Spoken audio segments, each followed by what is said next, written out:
Once upon a time, in a small quiet village where everyone knew each other, there lived a girl named Ada.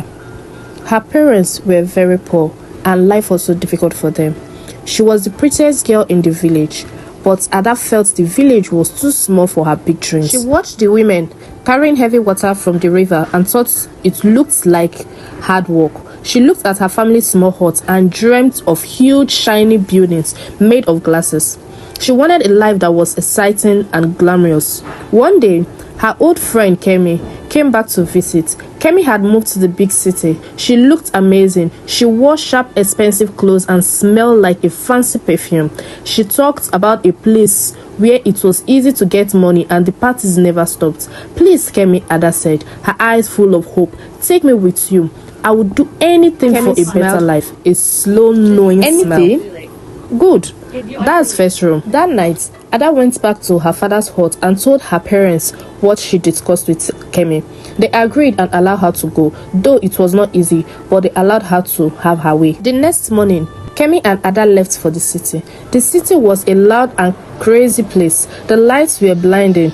Kemi introduced Ada to her friends, a group called the Lavish Crew. They were all beautiful and wore nice clothes. They went to parties all the time, drinking expensive drink they couldn't really afford. Their life was all about pretending to be rich.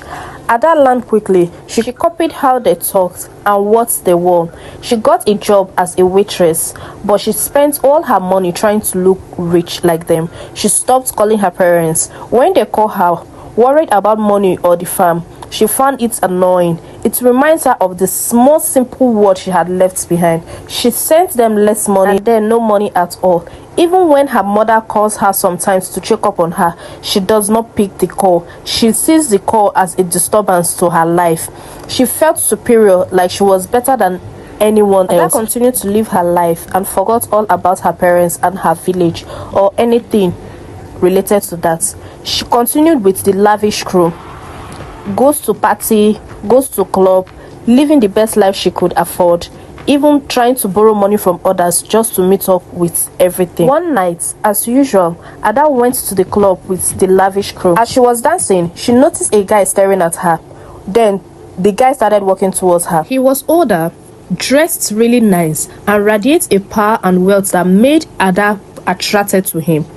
His watch cost more than a house, and this made Ada loved him more. "Hi, my name is Tunde. Hi, my name is Ada." They both exchanged pleasantry and automatically became friends. They started vibing and Ada loved it. That night, Ada followed Tunde in his Bentley car to his house. He made her feel like a queen.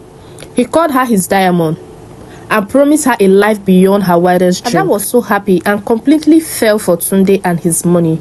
She abandoned her friends, moving into Tunde's luxury penthouse. She forgot the village entirely, lost in a huge luxury designer clothes, gifts and expensive trips. She was on top of the world and everyone else was beneath her. What she didn't know was that Tunde's source of money was not pure.